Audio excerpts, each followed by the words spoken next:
Policy కేసులో arrest అయిన BRS MLC కవితను కాసేపట్లో కోర్టులో ప్రవేశపెట్టనున్నారు. సిబిఐ అధికారులు ఉదయం 10:30 గంటలకు కోర్టులో ప్రొడ్యూస్ చేస్తారు. ఇప్పటికే ఈడీ జ్యుడిషియల్ కస్టడీలో ఉన్న కవితను సుప్రీంకోర్టు అనుమతితో విచారించారు సిబిఐ అధికారులు. ఈ నేపథ్యంలోనే వారం రోజుల పాటు తమ కస్టడీకి ఇవ్వాలని కోరనున్నారు.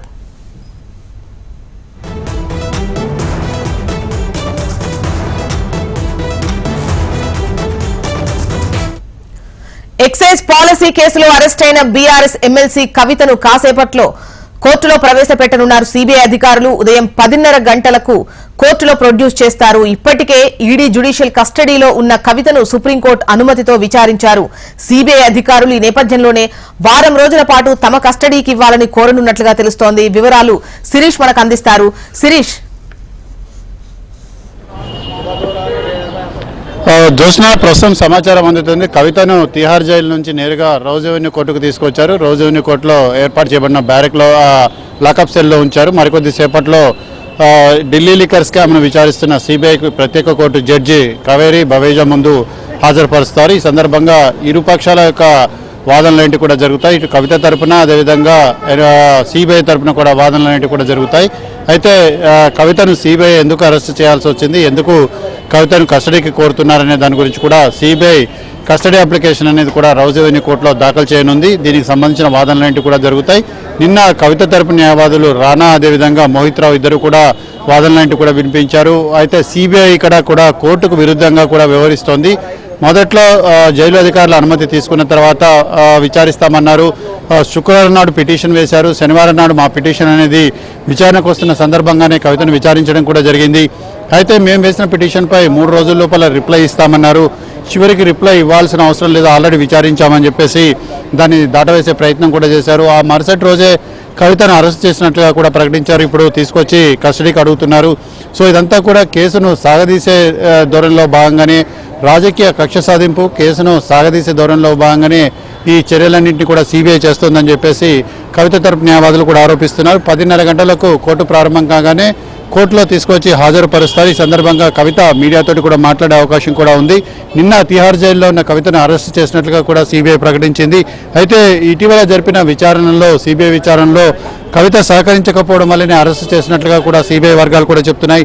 అడిగిన ప్రశ్నలకు సరైన సమాధానాలు ఇవ్వకపోవడం, లిక్కర్ స్కామ్లో కేజ్రీవాల్తో సహా ఇతరులతో కలిసి కుట్ర చేశారన్న ఆరోపణల నేపథ్యంలో కవితను కస్టడీలోకి తీసుకొని విచారించాల్సిన అవసరం అనేది కూడా ఉంది. కాబట్టి తమ కస్టడీకి ఇవ్వాలని చెప్పేసి కూడా సిబిఐ కోరే అవకాశం ఉంది. అయితే ఇక్కడ వారం నుంచి 10 రోజుల పాటు కస్టడీకి కోరనున్నట్లుగా కూడా సమాచారం కూడా అందుతోంది. అయితే కవిత ఎలక్ట్రానిక్ ఎవిడెన్స్లు అన్నింటి కూడా ధ్వంసం చేశారని ఇటు సిబిఐతో పాటు ఎన్ఫోర్స్మెంట్ డైరెక్టరేట్ కూడా నమ్ముతోంది. అయితే కవిత తన ఫోన్లలో ఉన్న సమాచారం మొత్తాన్ని కూడా ఫార్మాట్ చేసి ఎంటీ ఫోన్లన్నింటి కూడా దర్యాప్తు సంస్థలకు అప్పజెప్పారు. సో కవితతో పాటు ఇతర చాటింగ్ జరిపిన కవిత ఆడిటర్, మాజీ ఆడిటర్ బుచ్చిబాబు ఎవరైతే ఉన్నారో, బుచ్చిబాబు ఫోన్లో ఉన్న వాట్సాప్ చాట్లన్నింటి కూడా రిట్రైవ్ చేయడం జరిగింది. వాటి ఆధారంగానే కవితను విచారించాల్సిన అవసరం కూడా ఉంది అని చెప్పేసి కూడా సిబిఐ ఈ పిటిషన్లో పేర్కొనబోతున్నట్లుగా కూడా సమాచారం. దాంతోపాటుగా 100 కోట్ల ముడుపులన్నింటి కూడా చెల్లించిన తర్వాత కవిత తరపున కవిత భర్త అనిల్ ఏదైతే భూములు కొనుగోలు చేశారని ఆరోపణలు వస్తున్నాయో దానికి సంబంధించిన డాక్యుమెంట్లపైన కూడా దర్యాప్తు అనేది కూడా జరిపాం. దానిపైన కూడా కవితను విచారించాల్సిన అవసరం ఉందని చెప్పేసి కూడా సిబిఐ అధికారులు ఈ అప్లికేషన్లో చెప్తున్నారు. అయితే దాంతోపాటుగా ముఖ్యంగా చూసినట్లయితే సౌత్ గ్రూప్ ఇదే ఫోన్స్ వ్యవహారానికి సంబంధించి కావచ్చు, ఫోన్లను డిస్ట్రాయ్ చేయడము, ఆధారాలను డిస్ట్రాయ్ చేశారు అన్నటువంటి, ఆ తర్వాత ఫోన్స్ ఇవ్వడము, ఇటువంటి ఈ విచారణ అంతా కొనసాగినటువంటి క్రమంలో గతంలో విచారించారు. మళ్ళీ ఇప్పుడు సుప్రీంకోర్టు పర్మిషన్ తీసుకుని ఒక రోజు విచారించారు, మళ్ళీ కావాలని అడుగుతున్నారు. అండ్ గతంలో విచారణ ఏ విధంగా సాగింది, ఇప్పుడు ఈడీ విచారణ తర్వాత అంటే విచారణ ఏ విధంగా ముందుకెళ్లేటువంటి అవకాశం ఉంటుంది? జోష్నా, గతంలో ఎలక్ట్రానిక్ ఎవిడెన్స్ల గురించి విచారించింది సిబిఐ కాదు, కేవలం ఎన్ఫోర్స్మెంట్ డైరెక్టరేట్ మాత్రమే ఫోన్లన్నింటినీ కూడా స్వాధీనం చేసుకుని వాటి ఆధారంగా కవిత పైన విచారణ అనేది కూడా చేపట్టింది. అదేవిధంగా కవితను విచారించేందుకు సుప్రీంకోర్టు అనుమతి ఇవ్వలేదు. రోజ్ అవెన్యూ కోర్టులో శుక్రవారం నాడు పిటిషన్ అనేది కూడా దాఖలు చేశారు. పిటిషన్ దాఖలు చేసి కవితను విచారించాల్సిన అవసరం అనేది కూడా ఉంది. కాబట్టి కస్టడీకి ఇవ్వాలని చెప్పేసి కూడా సిబిఐ అధికారులు పిటిషన్ వేశారు. కానీ గత శుక్రవారం వేసిన పిటిషన్కు కోర్టు ఉత్తర్వులు ఇస్తూ కవితను కస్టడీలోకి తీసుకోవాల్సిన అవసరం అనేది కూడా లేదు. కవిత ప్రస్తుతం జ్యుడిషియల్ కస్టడీలో ఉన్నారు కాబట్టి తిహార్ జైలుకు వెళ్ళి మీరు జ్యుడిషియల్ కస్టడీలోనే కవితను విచారించండి అని చెప్పేసి కూడా కోర్టు ఆదేశాలు ఇచ్చింది. అయితే విచారించే ముందు ఒక రోజు ముందు తిహార్ జైలు అధికారులకు నోటీసులు కూడా ఇవ్వాలి.